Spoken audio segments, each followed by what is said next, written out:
రక్తహీనతలాగే ఇవాళ అమ్మాయిలకు పీసీఓఎస్ అనేది ఒక పెద్ద సమస్యగా మారిపోయింది. టీనేజ్ వయసు నుంచే చాలా మందికి అండాశయాల్లో నీటి బుడగలు ఏర్పడుతున్నాయి. దీంతో ఒంట్లో హార్మోన్ల సమతూకం దెబ్బతింటోంది.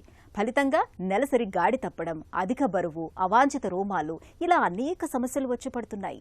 పెళ్లయ్యాక సంతాన సమస్యలు, గర్భధారణలోని సమస్యలు ఎదురవుతున్నాయి. అయితే ఓవైపు మందులు వాడుతూనే మరోవైపు ఆహార నియమాలను పాటించడం ద్వారా పీసీఓఎస్ సమస్యల్ని సులువుగానే అధిగమించవచ్చని చెబుతారు నిపుణులు. ఆహారంతో పీసీఓఎస్ కు ఎలా చెక్ పెట్టొచ్చో ఇప్పుడు తెలుసుకుందాం.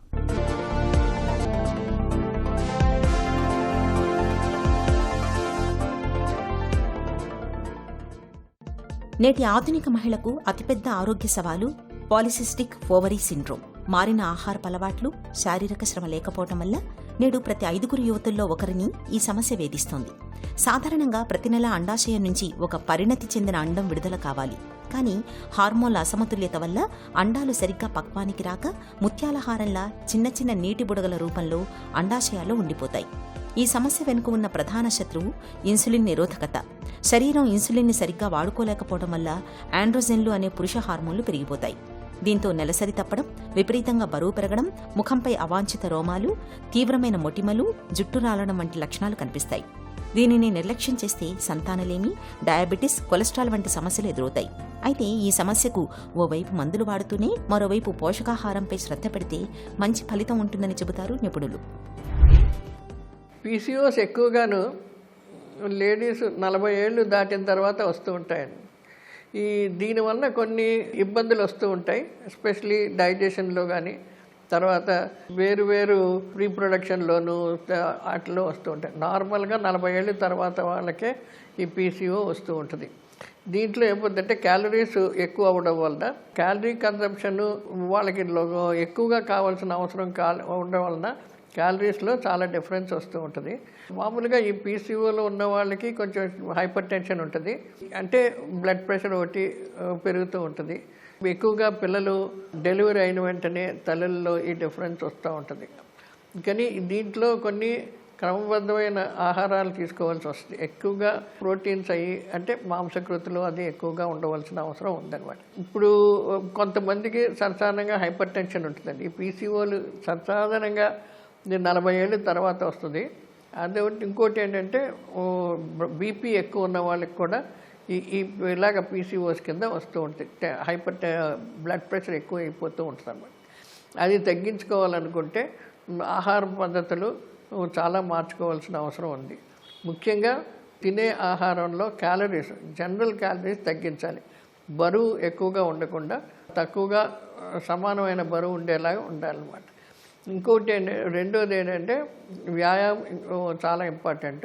మంచిగా ఎక్సర్సైజ్ చేసుకొని తిన్న ఆహారం కరెక్ట్గా డైజెస్ట్ అయ్యేలా చూసుకోవాలి. ఇప్పుడు ఈ ఆహారం పద్ధతుల్లో ఏంటంటే క్యాలరీస్, కార్బోహైడ్రేట్స్ ద్వారా క్యాలరీస్ సమతులికంగా ఉండాలి.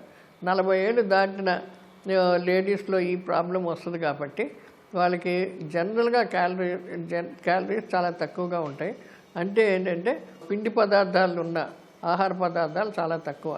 అంటే బియ్యము, అన్నము, తర్వాత అయినా సరే వేపుడు కూరగాయలు, దుంపలు, తర్వాత డీప్ ఫ్రైడ్ అంటే పూరీలు అలాంటివి ఉన్నాయి. వడలు, పూరీలు, డీప్ ఫ్రైడ్ దాంట్లో ఎక్కువ క్యాలరీస్ ఎక్కువైతే ఉన్నాయో ఈ వెయిట్లో చాలా డిఫరెన్స్ వస్తుంది. కాబట్టి ఇలాంటి ప్రాబ్లమ్స్ చాలా ఎక్కువ వచ్చే సూచనలు ఉంటాయి. దీన్ని అరికట్టుకోవాలంటే క్యాలరీస్ లిమిటెడ్గా తీసుకోవాలి. వాళ్ళ వయసుకి సరిపడగా, అంటే 40-45 ఏళ్ళ మధ్యన ఈ ప్రాబ్లం స్టార్ట్ అవుతుంది. కాబట్టి వాళ్ళ క్యాలరీస్ చాలా తక్కువగా ఉండాలి. ప్రోటీన్స్ 20 గ్రాముల కంటే ఎక్కువ ఉండకూడదు.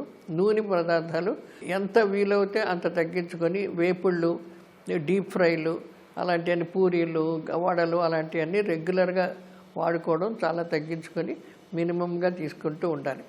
పీసీఓఎస్పై యుద్ధంలో మందుల కంటే అతిశక్తిమంతమైన ఆయుధం పోషకాహారమే. ఆహారమే ఔషధం, ఔషధమే ఆహారం అన్నట్లుగా సరైన పోషకాలను అందిస్తే చాలు. శరీరం లోపలి హార్మోన్లు శాంతిస్తాయి. ఇన్సులిన్ సున్నితత్వాన్ని పెంచడంలో, వాపును తగ్గించడంలో పోషకాహారం పాత్ర కీలకమని చెబుతారు డాక్టర్లు. సరైన ఆహార నియమాల ద్వారా శరీర బరువులో 5 నుండి 10% తగ్గినా చాలు. హార్మోన్ల సమతూకం చక్కబడుతుంది. నెలసరి తిరిగి గాడిలో పడుతుంది. అయితే పీసీఓఎస్తో బాధపడుతున్నప్పుడు ఏం తినాలి అనే స్పష్టత కలిగి ఉండడం చాలా అవసరం. ముఖ్యంగా తక్కువ గ్లైసెమిక్ ఇండెక్స్ ఉండే ఆహారాలైన జొన్నలు, సజ్జలు, రాగులు, కొర్రలు వంటి తృణధాన్యాలు, బ్రౌన్ రైస్లను తరచూ తీసుకోవాలి. ఇవి రక్తంలో గ్లూకోజ్, ఇన్సులిన్ స్థాయిలను ఒకేసారి పెరగకుండా చూస్తాయి. అలాగే పీచు పదార్థం పుష్కలంగా లభించే ఆకుకూరలు, కూరగాయలు, ఒమేగా-3 ఫ్యాటీ యాసిడ్లు లభించే అవిసె గింజలు, గుమ్మడి విత్తనాలు, వాల్నట్స్ని తప్పనిసరిగా తీసుకోవాలి. తగినంత ప్రోటీన్ కోసం పెసలు, శనగలు, గుడ్లు ఆహారంలో ఉండేలా చూసుకోవాలి. డైలీ డైట్లో కొంత చపాతీలు కానీ, వీటంటే గోధుమ పిండితోటి చేసుకునే పదార్థాలు నూనెలో వేయించకుండా చపాతీలు లాంటి, పుల్కాలు లాంటి అవి వాడుకుంటూ బియ్యం అన్నది చాలా తగ్గించుకోవాలి. ఈ పీసీఓఎస్లో ముఖ్యంగా వాళ్ళకి బరువు చాలా ఎక్కువగా ఉంటుంది. వాళ్ళకి ఎక్సర్సైజ్తో పాటు కార్బోహైడ్రేట్స్ అంటే పిండి పదార్థాలు తక్కువ ఉంటే క్యాలరీస్, ఇంధనం తక్కువ అవుద్ది కాబట్టి వాళ్ళు ఇంకా ఎక్కువ బరువు పెరగకుండా ఉండే ఆస్కారం ఎక్కువ ఉంటుందన్నమాట. దానివల్ల బరువు మట్టుకు చాలా మెయింటైన్ చేసుకుంటూ ఉండవలన, లేకపోతే దీన్ని మళ్ళీ హైపర్ టెన్షన్ కానీ తర్వాత హార్ట్ ప్రాబ్లమ్స్లో కానీ మళ్ళీ దింపవచ్చు. అందుకని అది మట్టుకు చాలా జాగ్రత్తగా చూసుకోవాల్సిన అవసరం ఉంటుంది. కొంతమందికి డయాబెటీస్ ఉంటుంది. అలాంటి ఆ షుగర్ పేషెంట్స్కి అది ఇది తీసుకొని పిండి పదార్థాలు బాగా తగ్గించుకోవాలి. అలాంటి వాళ్ళు ఆ పిండి పదార్థాల వలన వాళ్ళ యొక్క sugar levels, blood sugar levels పెరిగిపోతాయి. కాబట్టి పిండి పదార్థాలు చాలా తక్కువ వాడుకొని నూనె పదార్థాల్లో కూడాను ఎక్కువ నూనె, డీప్ ఫ్రైడ్ ఫుడ్స్ లేకుండా చూసుకుంటూ ఉంటే అది ఆరోగ్యకరంగా ఉంటూ ఉంటుంది అన్నమాట. వాళ్ళు రెగ్యులర్ ఎక్సర్సైజ్ కూడా చేసుకోవాల్సిన అవసరం ఉంటుంది. ఏదో వాకింగ్ కానీ జిమ్లోనూ అట్లా వెళ్ళి కొంచెం చిన్న పిల్లలు వాళ్ళు కొంచెం ఎక్సర్సైజ్ లాగా చేసుకొని వెయిట్ కంట్రోల్ మటుకు చేసుకోవడం అవసరం. లేకపోతే ఇది హార్ట్ ప్రాబ్లమ్స్లో కానీ, షుగర్ పేషెంట్స్కి షుగర్ ఎక్కువైపోవడం ఇలాంటివన్నీ ఉంటూ ఉంటాయి. ఇంకొకటి ఏంటంటే డ్రై ఫ్రూట్స్ అవి బాగా తగ్గించాలి. ఎంత డ్రై ఫ్రూట్స్ ఉంటే అంత డ్రై ఫ్రూట్స్. చాలామంది ఉన్నాయి కదా అని చెప్పి తింటారు. ఇది చాలా ఇంధనం ఎక్కువ చేస్తుంది కాబట్టి అది బ్లడ్ షుగర్ లెవెల్స్ పెంచుతాయి.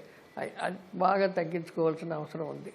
ఈ దుంపలు, బియ్యము, ఇటువంటి గింజ ధాన్యాలు అవన్నీను మోతాదుగాను రోజుకి ఒక 50 గ్రాముల కంటే ఎక్కువ లేకుండా పూటకి 50 గ్రాములు అలా తీసుకొని అదేమో ఉడకబెట్టి ఇచ్చేసుకుని తింటూ ఉంటే మంచిది. డీప్ ఫ్రైడ్ ఫ్రూట్స్ అంటే పూరీలు, వడలు అటువంటి ఎక్కువ నూనెలో వేపే పదార్థాలు చాలా ఎంత మటుకు మానేస్తే అంత మటుకు మంచిది. కూరగాయలు, తాలింపు పెట్టిన కూరగాయలు, అది కూడా కూరగాయలు వేయించుకోకుండా ఏ కూరగాయలన్నా సరే అవి చేస్తూ దుంపకూరల మటుకు కొంచెం తగ్గించుకుంటూ ఉంటే వాళ్ళ బరువు సాధ్యమైనంత మటుకు కంట్రోల్ కావాలి. లేకపోతే ఇది మళ్ళీను రకరకాల ప్రాబ్లమ్స్లోకి, తర్వాత ఏదైనా హార్ట్ ప్రాబ్లమ్స్ ఇటువంటి మారుతూ ఉంటాయి. ఎక్కువగా 40-45 ఏళ్ళ మధ్యలో ఈ ప్రాబ్లం వస్తుంది కాబట్టి వాళ్ళు జాగ్రత్తగా కాపాడుకోవాలి. వాళ్ళ హెల్త్ మెయింటైన్ చేసుకోవాలి, వాళ్ళ షుగర్ లెవెల్స్ మెయింటైన్ చేసుకోవాలి, బీపీని జాగ్రత్తగా కంట్రోల్ చేసుకుంటూ ఉంటే ఈ ప్రాబ్లం ఇంకా ఎక్కువ కాకుండా ఆపుతూ ఉంటుంది అన్నమాట. పీసీఓఎస్తో బాధపడుతున్నప్పుడు ఏం తినాలన్నదే కాదు, ఏం తినకూడదు, వేటికి దూరంగా ఉండాలనే విషయాలను కూడా తెలుసుకోవాలి. ముఖ్యంగా ప్రాసెస్ చేసిన తెల్లని మైదా, చక్కెర, బేకరీ పదార్థాలు, డీప్ ఫ్రైడ్, జంక్ ఫుడ్లకు ఎంత దూరంగా ఉంటే అంత మంచిది. ఇవి రక్తంలో ఇన్సులిన్ని హఠాత్తుగా పెంచి సమస్యను మరింత తీవ్రంగా మారుస్తాయి. ఇక కూల్ డ్రింకులు, ప్యాకెట్ జ్యూసులు, అధిక తీపి పదార్థాలను దూరంగా పెట్టాలి. కొందరిలో పాలు, పెరుగు వంటి డైరీ ఉత్పత్తులు, అల్ట్రా ప్రాసెస్డ్ ప్యాకెట్ ఆహారాలు ఒంట్లో వాపును పెంచుతాయి. కాబట్టి వాటిని వీలైనంత తగ్గించడం మేలు. నిత్యం కాసేపైనా వ్యాయామం చేయడాన్ని అలవాటు చేసుకోవాలి. కనీసం 7 నుంచి 8 గంటల ప్రశాంతమైన నిద్ర ఉండేలా చూసుకోవాలి. ఒత్తిడిని అధిగమించేందుకు యోగా, ధ్యానం, ప్రాణాయామాల సాయం తీసుకోవాలి. ఇలా అన్ని రకాలుగా జాగ్రత్తలు తీసుకోవడం ద్వారా పీసీఓఎస్ సమస్యను చక్కగా అధిగమించవచ్చు.